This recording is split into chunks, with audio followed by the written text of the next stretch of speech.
dëshironit që ta merrnit në konsiderat në këtë pozicion të ri? Patjetër, unë nuk mendoj që jam perfekt, secili mund të ketë pikat e forta, pikat e dobta. Si pikë të fortë do përmend faktin që kam eksperiencë të gjatë në hetimet e veprave penale lidhur me korrupsionin. Por unë kam që nga viti 2012 që jam marrë kryesisht vetëm për vepra penale lidhur me korrupsionin. Për shkak natyrës kam patur qetësinë dhe qartësinë e duhur në kryen e hetimeve dhe maturinë, jo vetëm njerëzore, por edhe procedurale. Në këtë pikpamje këto i vlerësoj si një gjë pozitive. Për sa i përket pikës time të dobët, do t'tregoj me sinqeritet edhe për këtë. Prokuria nuk ka qenë më përpara se që sot, as ne nuk kemi qenë të përgatitur për këtë lloj komunikimi publik, për këtë lloj vëmendje publike. Dhe mendoj që kjo ka qenë është një ndër pikat e mia, nuk do thosha të dobta, por do t'i kushtoja shumë rëndësi në të ardhmen, mënyra e komunikimit me publikun, mënyra e komunikimit me media, dhe transparenca, që ka të bëjë me situata të tilla që ne si trup prokurorësh edhe nuk kemi qenë të mësuar apo të përgatitur.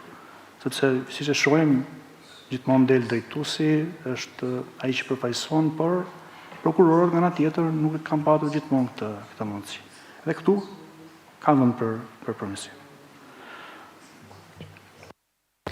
Po, ju falenderoj shumë, po, shumë e rëndësishme që një drejtues t'ia di vetes së vet ato që i ka asete dhe ato që i ka, le të themi, çështje për të cilat ka nevojë që të përmirësohet.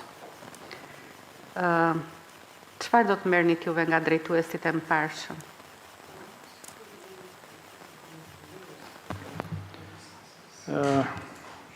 Nga zoti Dumani do merr një proaktivitet dhe vendosmërinë. Sigurisht edhe nga drejtuesi tjetër, zoti Kraja, do merr një atë që unë edhe shpjegova pak më shumë si pjesë pozitive të tij, qetësinë në kryen e detyrës. Çfarë nuk do merrnit prej tyre? Nuk se kam konstatuar ndonjë tani se jam në një pozitë që po më kërkoni të përgjigjem për 2 drejtues të Prokurisë së Posaçme.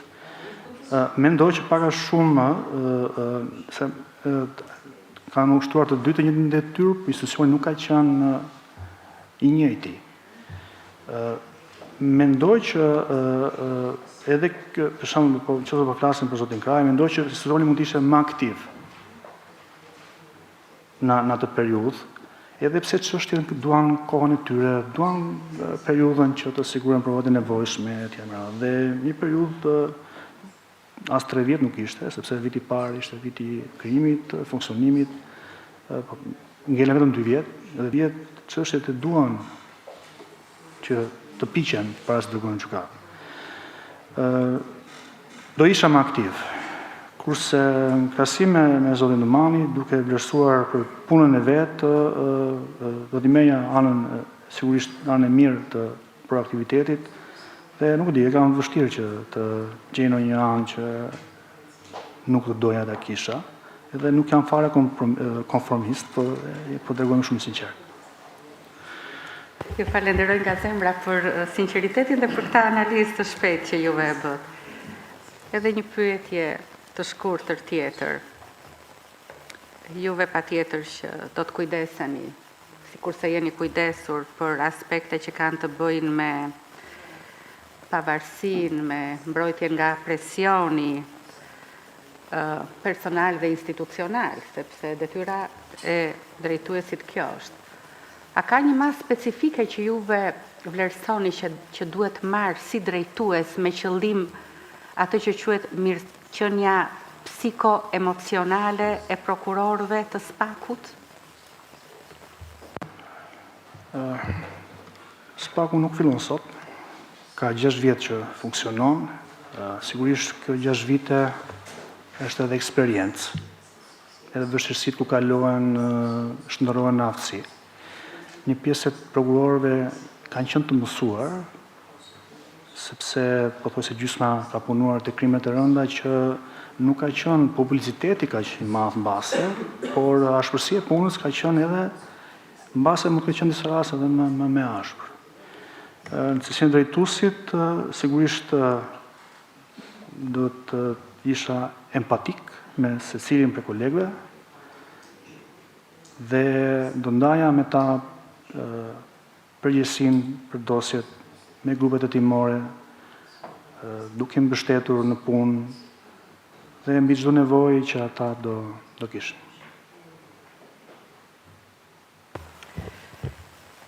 Edhe një gjë të vogël të fundit, zoti Brau, unë kam shumë dëshirë që duke vlerësuar gjithë atë që juve prezantoni, edhe të merja përsipër t'ju bëja ndonjë sugjerim apo ndonjë ndërhyrje të vogël si drejtues i kësaj prokurorie. A do ta merrnit juve në konsiderat, a gëzoju në respektin e mjaftueshëm tuaj që juve të merrit në konsiderat këtë ndërhyrje time? Qenë sinqert, kam dëgjuar dhe pyetje sot, është pyetje përsëritur, edhe rrugës edhe kam menduar dhe përgjigjen. Unë ju njoh që nga viti 2000, kur ju keni shpjeguar ditën romake, dhe të jemi sinqert, unë nuk besoj që ju në një ditë do t'i shkoni drejtuesit të prokurisë përposaçme cili do për ndonjë problem personal. Por nga ana tjetër, unë nuk kam problem të përballem me ankesa, me pretendime për secilin person. Madje edhe në çështjet që kanë përshkruar edhe akuzat ndaj panderëve, edhe kur janë zyrtarë, edhe kur janë të kriminalizuar, ja kam njoftuar vetë, në mënyrë që vetë të dëgjoj prej tyre pretendimet që kanë, çfarë kërkojnë etj me radhë. Sepse më ndihmon dhe mua të kuptoj mangësinë nëse kam, sepse nuk është qëllimi që patjetër dikush do të shkojë mbruk. Qëllimi është që të bëhet drejtësia. Kështu që mund të dëgjoj dhe mund të pres edhe zyrtar apo publik tjetër, por zgjedhja është ajo që parashikon ligji, sepse nuk mund ta bëj ndryshe. Faleminderit edhe ma bëtë edhe mua shefi. A ka një nxitës apo një nxitëse të madhe në këtë aplikim tuaj? Nuk mund ta them nxitje, është do kaq vite e prokuror, mendoj që kam patur çështje të larmishme, e ndi vetëm të plotësuar si prokuror dhe mendoja që është normale që ti të kërkosh një sfidë tjetër.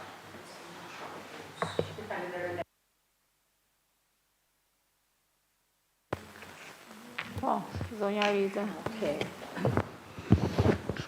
Atër duke vlerësuar për sinqeritetin, me qënë se ju i kene dëgjuar pyetjet, unë thjesht po më takon t'i rikujtoj paksa